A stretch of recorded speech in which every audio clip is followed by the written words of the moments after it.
Chapter 1. The Message. Day 7. Your phone lights up without warning. No vibration, no sound, just a quiet glow cutting through the room like it knows you will look eventually. At first, you ignore it. It feels unimportant, like every other notification that can wait a few seconds longer. But something about it lingers. You glance again, slower this time, and that is when you notice it is not normal. There is no app name, no sender, just a message sitting alone on your screen. You open it. You have 7 days left to live. The words do not hit you all at once. They sit there, flat and emotionless, waiting for your brain to catch up. You reread them, expecting them to change, to glitch, to disappear. They don't. You lock your phone, unlock it again, and the message is still there, exactly the same. Your first instinct is to dismiss it. Some kind of error, a joke, something meaningless. But the longer you look at it, the harder that becomes. Because there is no context, no explanation, just certainty. Then, slowly, another line appears beneath it. You are not allowed to tell anyone. That is when everything shifts, because now it feels deliberate, controlled, like something has already decided how this plays out. You sit there, holding your phone, your mind already racing through names, people you would tell, people you trust. But the rule settles in immediately, heavy and unavoidable. And somehow, without questioning it, you already know you are going to follow it. The room has not changed. Nothing around you has moved. But something inside you has. You put the phone down carefully, as if sudden movement might break whatever this is. You think this is about time running out. You think the danger comes later. But even now, without realizing it. Chapter 2. Denial. Day 6. You wake up earlier than usual. Not because you slept well, but because your mind never fully shut off. The first thing you reach for is your phone. You do not check the time, you do not check messages. You already know what you are looking for. It is still there. You have 6 days left to live. The number has changed. That small detail does more damage than anything else. Because now it is not static, it is moving, counting down, adjusting itself without you doing anything. You stare at it longer this time, waiting for something else to appear. Some explanation, some clue. Nothing comes. So you do what feels natural. You ignore it. You get up. You follow your routine. Everything plays out exactly as it should. The same movements, the same conversations, the same distractions. From the outside, nothing is different. But inside, something feels slightly out of place. Like you are watching your own life from a step back. You notice things you normally wouldn't. The way people speak without thinking. The pauses between conversations. The small habits that repeat without meaning. It all feels sharper now, more defined, like your brain is paying attention in a way it never needed to before. At one point you almost say something. Not everything, just enough to test how it sounds. But the rule returns instantly, cutting the thought off before it forms. You are not allowed to tell anyone. So you don't. Instead, you continue like nothing is wrong. You respond, you laugh, you engage. No one notices anything different. Why would they? To them, this is just another day. To you, it is one less. You tell yourself it is not real. You repeat it enough times that it almost sounds convincing. But you still check your phone again, and again, and again. Because even if you don't believe it, you are already acting like it matters. Chapter 3. Isolation. Day 5 to 4. By the time you reach the middle of it, the feeling changes. It is no longer about whether the message is real. It is about what it has already done to you.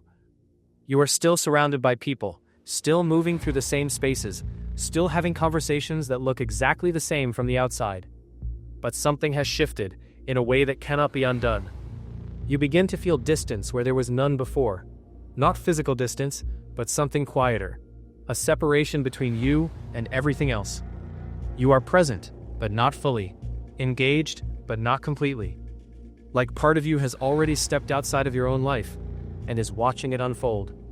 Every interaction starts to feel different. Conversations seem unfinished, even when they end normally. Moments feel temporary in a way you cannot ignore. You start to notice how quickly things pass, how little control you actually have over any of it. And the hardest part is that no one else knows. You want to say something. You feel it constantly, sitting just underneath the surface. A sentence, a warning, anything that would make this less isolating. But the rule is still there, unchanged and absolute. You are not allowed to tell anyone. So you stay silent. You begin to pull away, slowly at first. You respond less. You leave earlier. You avoid things you would normally stay for. People notice, but not in the way you expect. They assume you are distracted, tired, busy. No one considers that something deeper is happening. And that's when it becomes clear. This is not just about the time you have left. Chapter 4. What actually matters. Day 3. By the third day, the panic fades. Not because the situation has improved, but because your mind cannot sustain that level of tension forever. Something else takes its place. Something quieter, but far more dangerous. Clarity. You begin to see your life differently. Things that once felt urgent now seem distant and insignificant. Work loses its weight. Deadlines lose their importance. Even money, something that once carried so much value, starts to feel irrelevant in the face of what is coming. Instead, your attention shifts to things you never prioritized before.